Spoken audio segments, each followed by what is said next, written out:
The materials you'll need for this video are the microbit chip, a battery pack connected to the Hummingbird, your wrench, and a single LED sensor. You'll know your Hummingbird is plugged in properly if the orange light is on and the microbit chip is flashing with letters.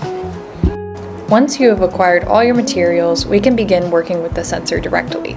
Here, you'll notice the sensor has two wires, a black one and a colored one, in this case, red. You'll notice in this photo that the sensor is plugged directly into the first port labeled LEDs.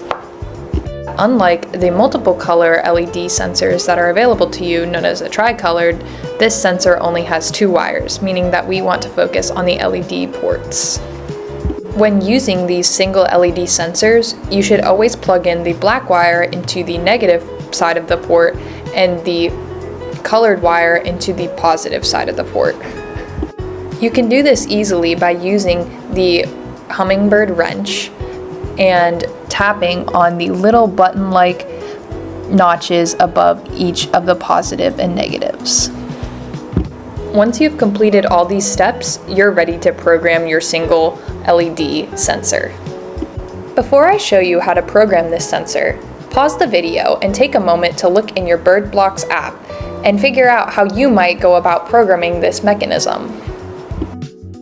To program our single LED, we're first going to need to open our BirdBlocks app and connect to our robot. My robot was named Mutant Banana Parrot, and I connected to it. Then I scrolled down to my left-hand side of my screen and opened the tab labeled Hummingbird Bit. Here we can tell that my microbit is plugged in properly and my robot is connecting because the blocks that I'm wanting to utilize are blue. Here I'm given a number of options for what I can program, but you'll notice that there is a specific block that says Bit LED. That's the one I want to utilize. Here I'm moving that block into my program, and notice that you can select which port you want your LED to connect to.